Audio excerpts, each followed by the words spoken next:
Hey everyone, welcome back to the Thelonious Chunk channel. Today we have something I thought would be fun to review as a stopgap until I receive my Odin handheld, and that is the REALME GT Neo 2T.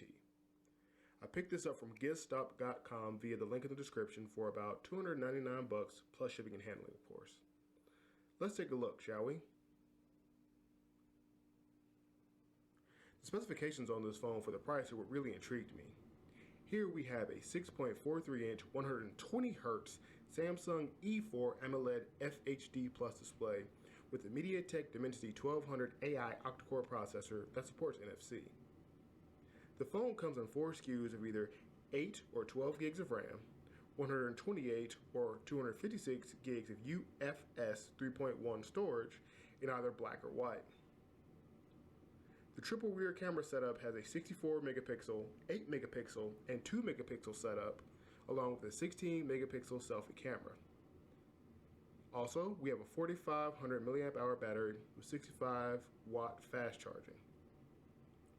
For the operating system, we have Realme UI 2.0 based on Android 11. Now, I must preface this by saying this is a Chinese edition, and it only supports English Chinese menus, but comes pre-installed with Google Mobile Services and with the Google Play Store, along with OTA updating supported. In the box, we have an included case, the phone, and a USB-A to USB Type-C cable, along with the Super Dot charging brick. Wait, is that a headphone jack? In 2021? What a time to be alive. Now, you may ask yourself 2 questions. What's a Dimensity and who is Realme?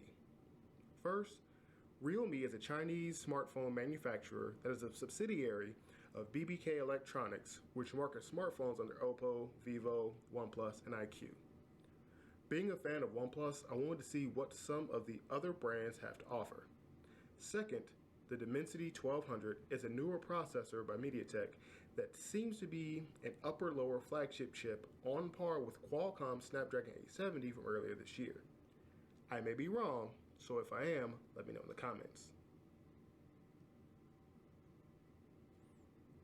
If you're wondering what all this means, so do I. And the first impressions here are to see what newer Chinese phones have to offer in the States for daily usage and even mobile gaming. And since this is a Chinese device, that means we may not get any 5G, but we should get some steady 4G LTE bars for use. With all that said, it should give you some good value for the price.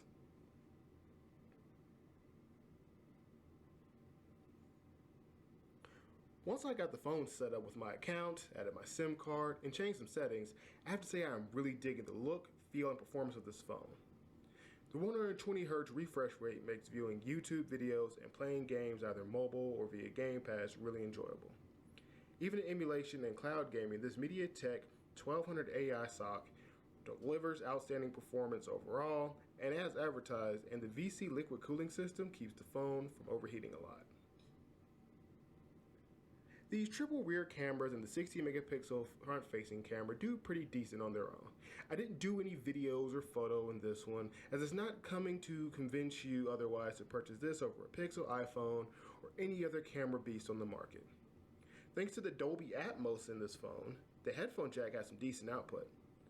If you have some nice wired headphones or an aux cord in your car, you'd enjoy selecting this and knowing that your entertainment is going to be sound. Quick aside, while there are 2 SIM card slots on this phone, those 2 4G networks cannot be used simultaneously.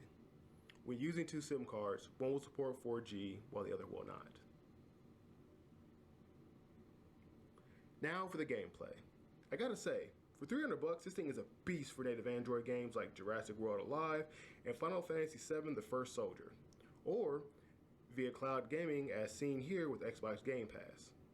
Of course, the better your connection to the internet, the better the cloud performance. And an added bonus is emulation, as demonstrated here with God of War Ghost of Sparta. These settings are near default, so I can imagine with a bit of tweaking you can fix any issues you may have with this or near the games at that level. Overall, I feel this phone is a steal for $300 brand new. The caveat here is that the phone performs the same way as my OnePlus 8 Pro, which is almost 2 years old. The main difference? My 8 Pro doesn't have a headphone jack, and this Realme doesn't have wireless charging. Also, the 8 Pro at the moment can probably be found around the same price as the GT Neo 2T brand new. In the end, it all comes down to preference, and mine may lay with the 8 Pro. With that said, I've been Thelonious Chunk, and I'll be back with more snacks.